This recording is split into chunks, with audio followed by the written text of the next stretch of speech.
आज मैं आपको ऐसे समय से अवगत कराने वाला हूं जिसे इंडियन एंशिएंट हिस्ट्री का वाटरशेड मोमेंट बोला जा सकता है। ये कहानी है 6th और 5th सेंचुरी बीसी की, जब नॉर्थ इंडिया के गंगा यमुना के अपर दुआब में आर्यन कल्चर अपने पीक पर पहुंच चुका था। दोस्तों, जैनिज्म के लेक्चर में हमने देखा कि किस प्रकार इस दौर में कई तरह के रिलीजियस सेक्ट्स का राइज हुआ। हमने देखा कैसे सोसाइटी की सोशल, इकोनॉमिक और पॉलिटिकल कंडीशंस किसी भी रिलीजन के राइज होने का प्राइमरी कारण होती हैं। इन रिलीजियस सेक्ट्स में से जैनिज्म के साथ बुद्धिज्म ऐसा दूसरा सेक्ट था जो इंडियन सबकॉन्टिनेंट में वाइडली स्प्रेड हो पाया। इंडिया में ही नहीं, बुद्धिज्म का इन्फ्लुएंस आज आपको पूरे वर्ल्ड में देखने को मिलेगा। कंपैरिजन के तौर पर देखें तो जैनिज्म इंडिया में ही कन्फाइंड होकर रह गया। तो दोस्तों, शुरू करते हैं डिस्कशन बुद्धिज्म के कॉजेज ऑफ ओरिजिन से। Causes of origin of Buddhism.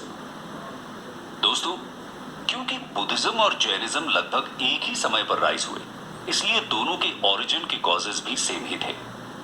संक्षिप्त में देखें तो लेटर वैदिक कल्चर में वर्ण सिस्टम का रिजिड स्ट्रक्चर और बर्थ पर बेस्ड होना न्यू रिलीजन्स के राइज का एक कारण बना।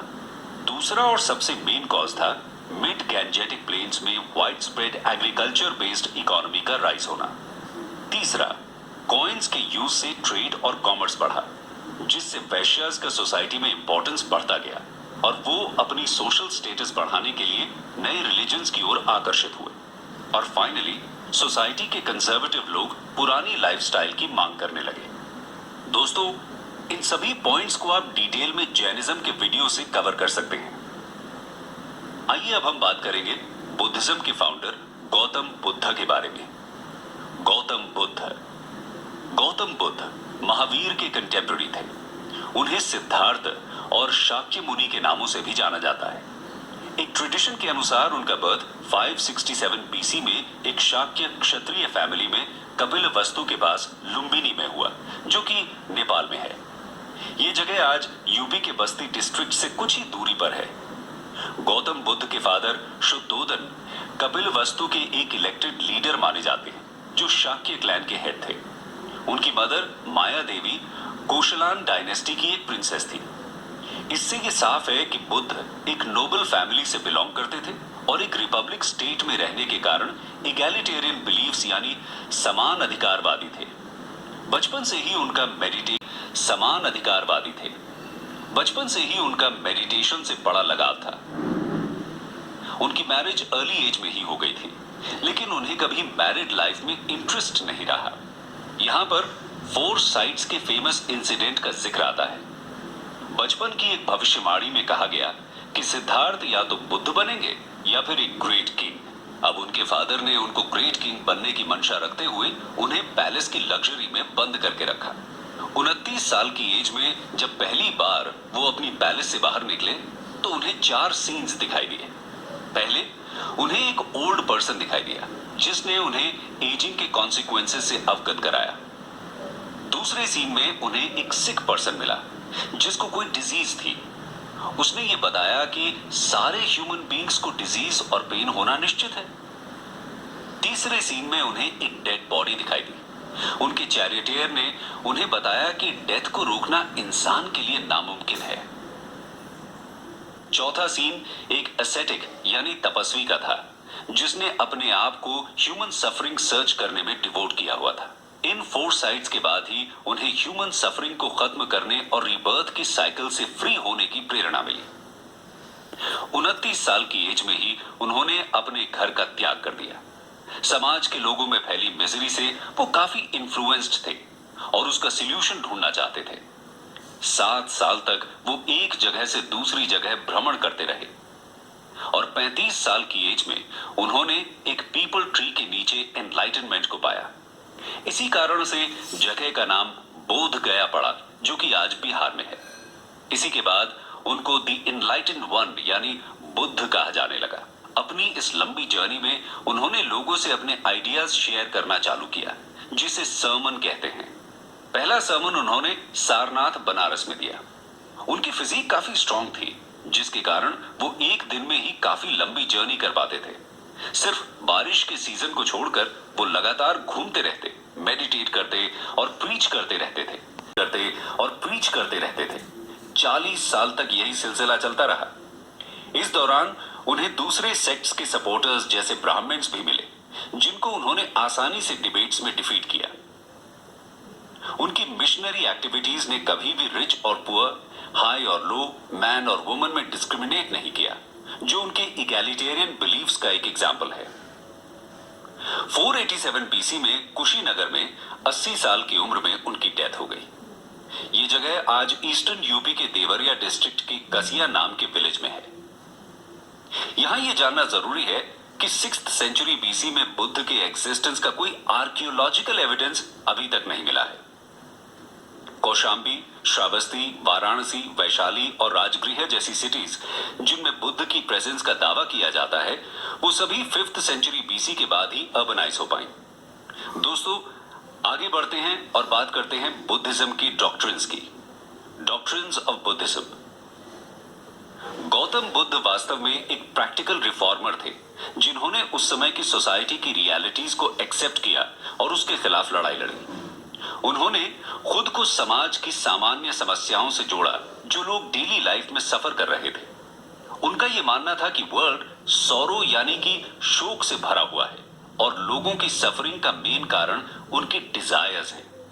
यदि इन डिजायर्स को कॉन्कर कर लिया जाए तो इंसान निर्वाणा को पा लेता है, जिसके बाद वो बर्थ और डेथ के साइकिल से फ्री हो जाता है। उनका कहना था कि निर्वाणा कोई प्लेस नहीं है जहां पहुंचा जा सकता है, बल्कि ये एक एक्सपीरियंस है जिसको इसी लाइफ में पाया जा सकता है। बुद्धिज्म में कोई भी सुप्रीम डेटी या गॉड को इस्टेब्लिश नहीं किया गया।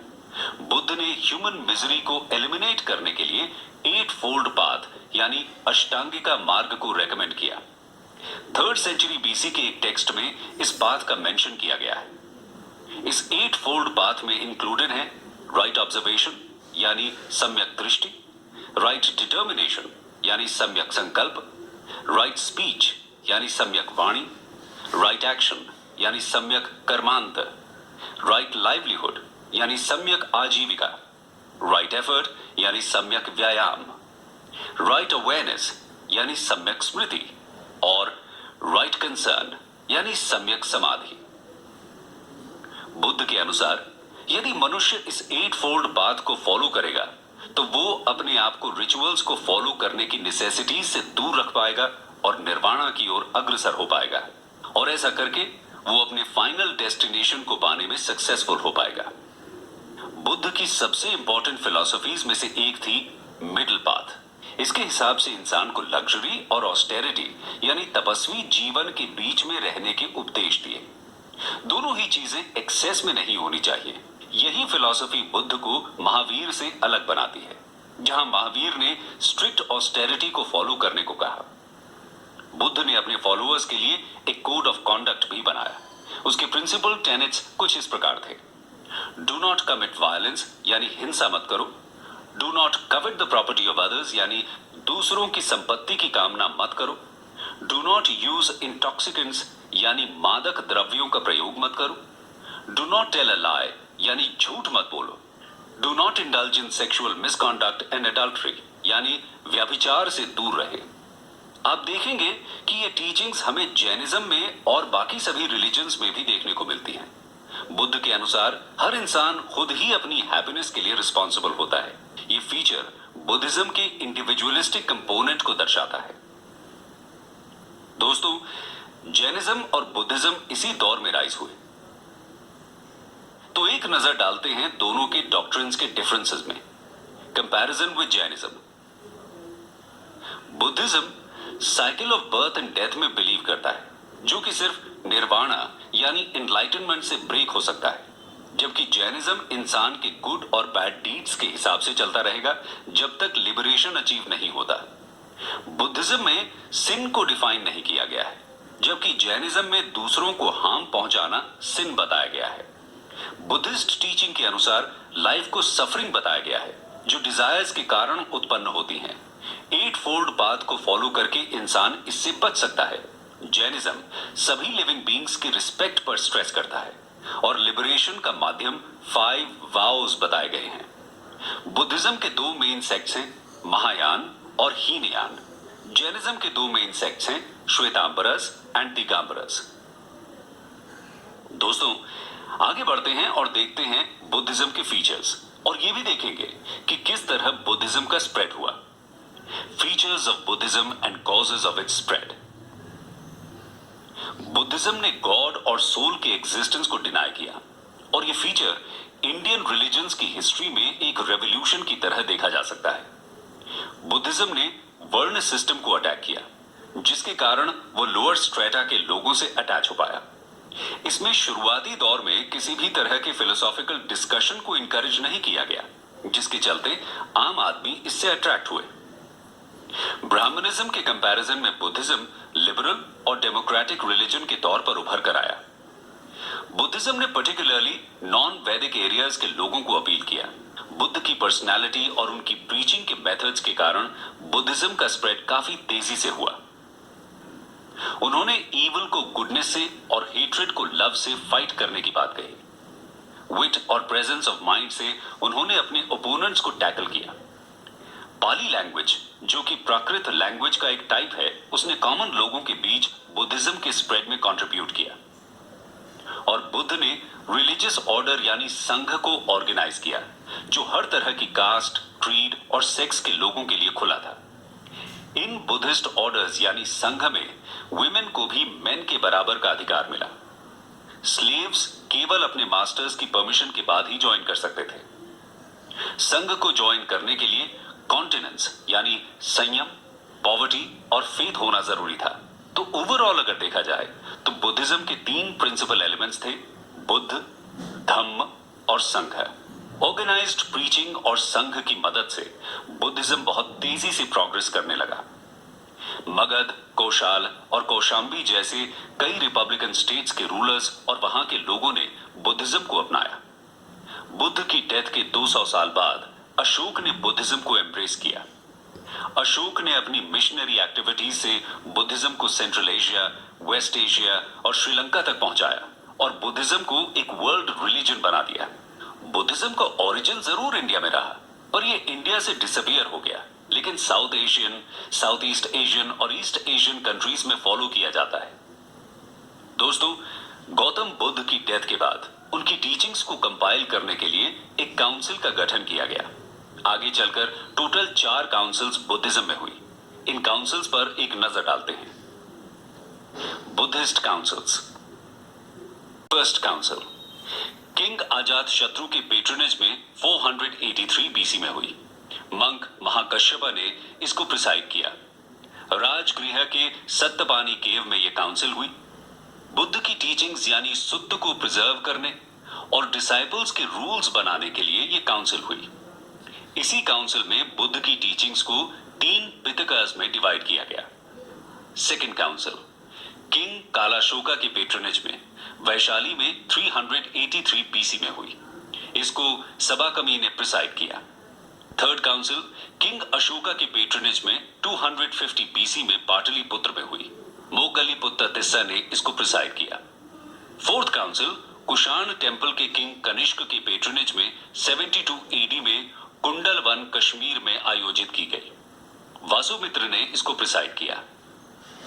फोर्थ काउंसिल इंपॉर्टेंट रही क्योंकि इसी काउंसिल में बुद्धिज्म 2 सेक्ट्स महायान और हीनयान में डिवाइड हो गया। दोस्तों, आज बुद्धिज्म हजारों सेक्ट्स और स्कूल्स ऑफ थॉट्स में डिवाइडेड है। इनमें से कुछ इंपॉर्टेंट स्कूल्स और उनकी बेसिक आइडियोलॉजी को समझते हैं। Schools of Buddhism. महायान, इसका लिटरल मीनिंग है ग्रेट व्हीकल। इसके अंतर्गत बुद्ध को गॉड की श्रेणी में रखा गया। बुद्ध की आइडल वर्शिप को इंपॉर्टेंस दी गई। महायान बुद्धिज्म नॉर्थ इंडिया और कश्मीर में ओरिजिनेट हुआ और बाद में सेंट्रल एशिया, ईस्ट एशिया और साउथ ईस्ट एशिया में स्प्रेड हुआ। चाइना, कोरिया, तिब्बत और जापान में इस बुद्धिस्ट स्कूल को फॉलो किया जाता है। हीनयान, इसका लिटरल मीनिंग है लेसर व्हीकल। इसमें बुद्ध की ओरिजिनल टीचिंग्स पर स्ट्रेस दिया गया। आइडल वर्शिप को रिजेक्ट किया गया। सेल्फ डिसिप्लिन और मेडिटेशन के थ्रू इंडिविजुअल सैल्वेशन को पाने की बात कही गई। थेरावड़ा हीनयान स्कूल का ही सेक्ट है। ओरिजिनल बुद्ध टीचिंग्स के सबसे करीब इसको माना जाता है। श्रीलंका में इसका डेवलपमेंट हुआ और वहां से साउथ ईस्ट एशिया में इसका स्प्रेड हुआ। कैम्बोडिया, लाओस, म्यांमार, श्रीलंका और थाईलैंड में ये डोमिनेंट है। वज्रायना यानी द व्हीकल ऑफ थंडरबोल्ट, इसको तांत्रिक बुद्धिज्म भी कहा जाता है। 900 सीई में इंडिया में यह स्टार्ट हुआ। इसमें कुछ स्पेशलाइज्ड नॉलेज वाले लोगों को ही इंपॉर्टेंस दी गई है। इसके काफी स्ट्रिक्ट रिचुअल्स को फॉलो किया जाता है। अब एक नजर डालते हैं इंपॉर्टेंट बुद्धिस्ट टेक्स्ट्स पर। Major Buddhist texts. बुद्ध की टीचिंग्स ओरल थी, जिसको संघ के मेंबर्स ने मेमोराइज किया और स्पेशल ओकेजन्स में रिसाइट किया। फर्स्ट काउंसिल में 3 पिटकास में इसको डिवाइड किया गया और 25 बीसी में पाली लैंग्वेज में इनको लिखा गया। पहला विनया पिटका, इसमें मंक्स और नन्स के लिए रूल्स ऑफ कॉन्डक्ट और मोनास्टिक लाइफ में फॉलो किए जाने वाले डिसिप्लिन को मेंशन किया गया है। दूसरा सुत्त पिटका, इसमें बुद्ध की मेन टीचिंग्स यानी धम्म को एक्सप्लेन किया गया है। इसको 5 निकायस में डिवाइड किया गया है। दिघा निकाया, अंगुत्तरा निकाया, खुद्दका निकाया, संयुक्त निकाया और मध्यमा निकाया। तीसरा है अभिधम्म पिटका, इसमें मंक्स की टीचिंग्स का फिलोसॉफिकल एनालिसिस दिया गया है। इसी तरह के कुछ और इंपॉर्टेंट बुद्धिस्ट टेक्स्ट्स हैं, जैसे दिव्या वंदना, दीपावंसा, महावंसा, मिलिंद पन्हा एटसेट्रा। दोस्तों, जैसा कि हमने देखा कि बुद्धिज्म इंडिया से डिसअपियर हो गया, लेकिन ये किन कारणों की वजह से हुआ, आइए जानते हैं नेक्स्ट सेक्शन में। Causes of decline of Buddhism. 12th century के अंत तक बुद्धिज्म इंडिया से ऑलमोस्ट एक्सटिंक्ट हो गया। दोस्तों, कोई भी रिलीजन स्टार्ट होने का बेसिक कारण स्पिरिट ऑफ रिफॉर्म होती है, लेकिन समय के साथ वो रिचुअल्स और सेरेमनीज के सामने झुक जाता है। ब्राह्मणिज्म के जिन ईवल से लड़ाई लड़ते हुए बुद्धिज्म का राइज हुआ था, वही उसके डिक्लाइन का कारण बना। बुद्धिस्ट चैलेंज से लड़ने के लिए ब्राह्मण्स ने अपने रिलीजन को रिफॉर्म किया। उन्होंने कैटल वेल्थ को प्रिजर्व करने की बात कही और वुमेन और शूद्रास को हेवन में एडमिशन का अश्योरेंस दिया।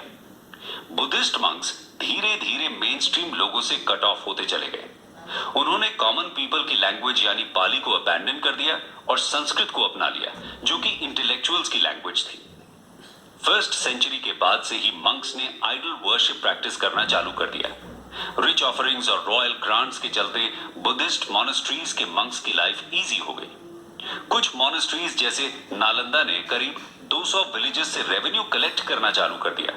7th सेंचुरी तक बुद्धिस्ट मॉनेस्ट्रीज ईज लविंग लोगों के डोमिनेशन में आ गई और गौतम बुद्ध ने जिन करप्ट प्रैक्टिसेस को प्रोहिबिट किया, उसी का सेंटर बन गई।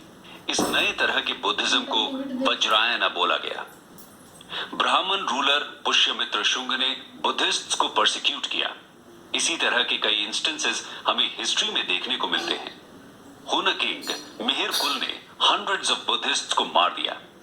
शशांक ऑफ गौड़ा ने बोधि ट्री को गिरवा दिया, जहां बुद्ध को इनलाइटनमेंट मिला। ट्रैवलर हुएन सैंग के अनुसार करीब 1600 स्तूपास को डिस्ट्रॉय कर दिया गया और हजारों मंक्स और फॉलोअर्स को मार दिया गया। साउथ इंडिया में शैवाइट्स और वैष्णवाइट्स ने अर्ली मिडीवल एरा में जैन और बुद्धिस्ट दोनों को ही अपोज किया। इन कॉन्फ्लिक्ट्स के चलते बुद्धिज्म वीक हो गया। मॉनेस्ट्रीज के रिच होने के बाद टर्किश इन्वेडर्स स्पेशली इन्हीं को टारगेट करने लगे। उन्होंने मॉनेस्ट्रीज को लूटा और बुद्धिस्ट की एक बड़ी संख्या को मौत की घाट उतार दिया। इन्हीं सब कारणों से 12th सेंचुरी तक बुद्धिज्म इंडिया से वर्चुअली डिसअपियर हो गया। लेकिन डिसअपियर होने के बावजूद बुद्धिज्म ने इंडियन सोसाइटी और इकोनॉमी पर अपनी छाप छोड़ी। आइए जानते हैं नेक्स्ट सेक्शन में significance and influence of Buddhism. पहले बात करते हैं इनइक्वालिटी एंड पॉवर्टी पे बुद्धिज्म के व्यूज की। दोस्तों, नॉर्थ ईस्ट इंडिया में iron plough share based agriculture, traders और कॉइन्स के कारण ट्रेडर्स और नोबल्स ने अच्छी खासी वेल्थ जोड़ ली थी। इसके कारण सोसाइटी में सोशल और इकोनॉमिक इनइक्वालिटीज क्रिएट हो गई। बुद्धिज्म ने लोगों को वेल्थ न अक्यूमुलेट करने की हिदायत दी। बुद्धिज्म के अनुसार पॉवर्टी से हेट्रेड, क्रूअल्टी और वायलेंस जन्म लेता है, इसीलिए पॉवर्टी का खत्म होना जरूरी है। अब बात करते हैं वर्ण क्लासिफिकेशन के बेसिस की। बुद्धिज्म के हिसाब से वर्ण क्लासिफिकेशन इंडिविजुअल एक्शन और क्वालिटीज पर बेस्ड था। अनलाइक ब्राह्मणिज्म, जिनके लिए वर्ण क्लासिफिकेशन बर्थ पर बेस्ड था, अनडाउटेडली बुद्धिज्म का मेन ऑब्जेक्टिव था सैल्वेशन ऑफ द इंडिविजुअल और निर्वाणा। अब बात करते हैं status of women and Shudras की। बुद्धिज्म का वुमेन और शूद्रस के लिए ओपन होना सोसाइटी पर एक इंपॉर्टेंट इंपैक्ट कहा जा सकता है, क्योंकि वुमेन और शूद्रस को हमेशा ही सेम कैटेगरी में रखा जाता था ब्राह्मणिज्म में। उन्हें वैदिक टेक्स्ट पढ़ने और सीक्रेट थ्रेड को पहनने की आजादी नहीं थी, और बुद्धिज्म में कन्वर्ट होते ही उन्हें इस इंफीरियरिटी मार्क्स से फ्रीडम मिला। वहीं मैन्युअल लेबर की बात करें तो बुद्धिज्म ने मैन्युअल लेबर का विरोध नहीं किया। इनफैक्ट बोध गया में मिले एक 2nd सेंचुरी स्कल्पचर में बुद्ध को प्लाव करते हुए देखा गया है। अब करते हैं कैटल की बात। कैटल की इंपॉर्टेंस पर स्ट्रेस देते हुए बुद्धिज्म ने कंट्री की कैटल वेल्थ को बूस्ट किया। एक अर्ली बुद्धिस्ट टेक्स्ट सुत्तानिपता में कैटल को फूड, ब्यूटी, स्ट्रेंथ और हैप्पीनेस अर्थात अन्नद, वन्नद, बलद और सुखद प्रदान करने वाला डिक्लेयर किया, और इसी कारण उनकी प्रोटेक्शन पर स्ट्रेस दिया। ब्राह्मणिकल फिलॉसफी में काउ की सेक्रेडनेस और नॉन वायलेंस की बात अपेरेंटली बुद्धिस्ट टीचिंग से ही इंस्पायर्ड है। अब बात करेंगे बुद्धिज्म में रैशनलिज्म की। दोस्तों, बुद्धिज्म ने लोगों को सुपरस्टिशन से बाहर निकालकर लॉजिक और मेरिट के आधार पर अपने जजमेंट्स करने को कहा। इसका मतलब बुद्धिज्म ने कहीं ना कहीं रैशनलिज्म को प्रमोट किया। वहीं बुद्धिज्म ने एक नई तरह की लैंग्वेज हाइब्रिड संस्कृत को डेवलप किया, जिसमें पाली और संस्कृत को ब्लेंड किया गया। ईस्ट इंडिया में कुछ टेक्स्ट अपभ्रंश लैंग्वेज में लिखे गए। बुद्धिस्ट मॉनेस्ट्रीज लर्निंग के लिए ग्रेट सेंटर्स की तरह उभर कर आईं, जिन्हें रेजिडेंशियल यूनिवर्सिटीज भी कहा जा सकता है, जैसे नालंदा और विक्रमशिला इन बिहार, वल्लभी इन गुजरात। बुद्धिज्म का इंडियन कल्चर में भी काफी कंट्रीब्यूशन रहा। आइए एक नजर डालते हैं। Contribution to Indian culture. Buddhism का सबसे इंपॉर्टेंट कंट्रीब्यूशन रहा कॉन्सेप्ट ऑफ अहिंसा, जो आज भी इंडियन वैल्यूज में दिखाई पड़ता है। गांधी जी भी इससे प्रभावित रहे। बुद्धिज्म ने एंशिएंट इंडिया के आर्ट पर अपना प्रभाव छोड़ा। इतिहासकारों की माने तो इंडिया में वर्शिप की जाने वाली first human statue probably Buddha की ही कही जा सकती है। फेथफुल डेवोटीज ने बुद्ध की लाइफ इवेंट्स को स्टोन में पोर्ट्रे किया। बोध गया, सांची और भारत में मिले बुद्धिस्ट आर्टिस्टिक एक्टिविटी का एक इल्यूमिनेटिंग एग्जाम्पल कहे जा सकते हैं। गौतम बुद्ध की पैनल इमेजेस 1st सेंचुरी के बाद से ही हमको देखने को मिलती हैं। ग्रीक और इंडियन स्कल्पचर्स ने मिलकर नॉर्थ वेस्ट फ्रंटियर में एक नई आर्ट को क्रिएट किया, जो गांधारा आर्ट के नाम से प्रचलित हुई। मंक्स के रेजिडेंस के लिए रॉक्स में कट करके रूम्स बनाए गए, जिसके बाद बर्बर हिल्स, गया और वेस्टर्न इंडिया के नासिक के आसपास केव आर्किटेक्चर की शुरुआत हुई। साउथ की कृष्णा डेल्टा और नॉर्थ में मथुरा में भी बुद्धिस्ट आर्किटेक्चर फ्लरिश हुआ। कंक्लूजन। तो दोस्तों, ये थी कहानी बुद्धिज्म के राइज और उसके इंडिया पर इन्फ्लुएंस की। ये सच है कि बुद्धिज्म इंडिया से डिसअपियर हुआ, लेकिन सराहनीय है कि वर्ल्ड में आज भी बुद्धिज्म एक इंपॉर्टेंट रिलीजन है। सिर्फ बुद्धिज्म में ही नहीं, बुद्ध की टीचिंग्स और उनके आइडियल्स के लिए रिस्पेक्ट आपको हर तबके के लोगों में देखने को मिलेगी। ऐसा कहा जा सकता है कि बुद्ध ह्यूमैनिटी के लिए एक ग्रेट इंस्पिरेशन है।